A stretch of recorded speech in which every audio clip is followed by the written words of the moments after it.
Do you only have one day to spend in Florence, Italy? Then this video is for you.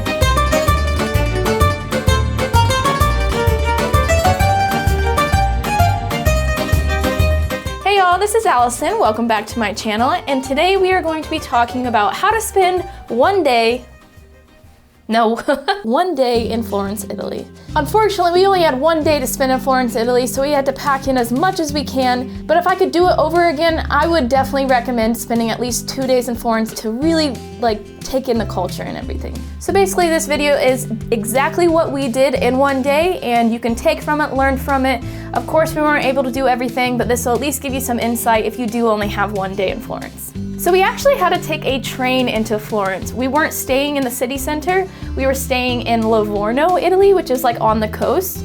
And so it was about an hour 25-minute train ride to get into Florence. If you need to book a train pass, go to italiarail.com. That's a great spot to purchase rail passes. It's pretty easy to use and the tickets are relatively cheap. This particular train ticket cost us just about $12 per person one way, so it really was a small price to pay to see Florence. Okay, so to be honest, this whole entire trip to Florence was based around the fact that I really wanted to take a pasta cooking class. And Florence, Italy had this amazing class with great reviews on TripAdvisor, and since it was only a small train ride away, we were like, let's do it. We pulled the trigger and we went. And I honestly don't normally travel this way. I've never booked anything on TripAdvisor. I've never really done all of the tours and the classes, but this was high on my bucket list and I just had to do it. And it was 1000% worth it. It was about a 3-hour class and we got to make 3 different types of pasta, and we got to try some local wine, and they just taught us everything on how to make the pasta, and it was really insightful. And I mean, I love to cook, so it was a good time. I have a link in the description below of the exact class we took if you'd like to take it too. After eating all that pasta, we had to walk it off. Look at how much we walked. Look at this route that we took. Why did I walk around? It's not even a straightforward path, but you know what? We walked off all that pasta and it was completely worth it. It wasn't the most direct route, but I actually love exploring a city that way. You get to you end up in spots that you're like, oh, I didn't know that was there. So we started to walk down towards the Arno River, and we walked alongside it all the way over to the Piazzale Michelangelo. Piazzale Michelangelo. I do not know how to pronounce it. I'm trying my hardest. It was actually a pretty steep incline to get to the top of it, but you had panoramic views of all of Florence, which I love to do whenever I'm in a new city because it helps get my bearings and be like, oh, there's that viewpoint, and you just get to see everything around you, and I really enjoy that. After that, we then walked back down to see the Ponte Vecchio. And fun fact, this is the only bridge in Florence that survived World War II, so that's pretty neat. It's a big deal in Florence.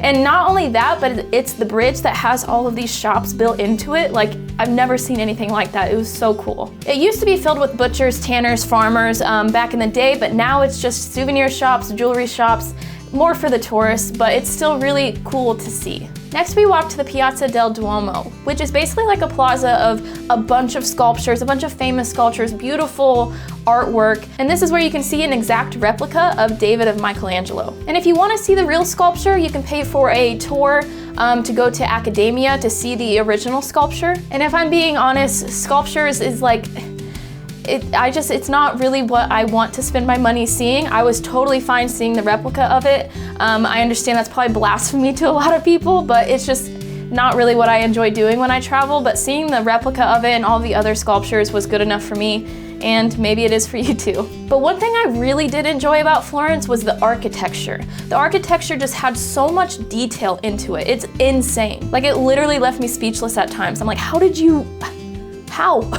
And coming from the United States, which is, technically a baby country, we don't have architecture like this. So it was really cool to see all of just the artwork and just the time and dedication it took to go into those buildings.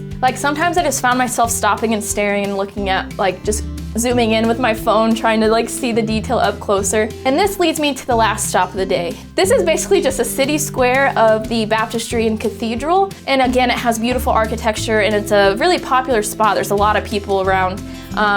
So it's definitely worth seeing. It's just gorgeous. So that is my one-day itinerary in Florence. I know we've hardly scratched the surface.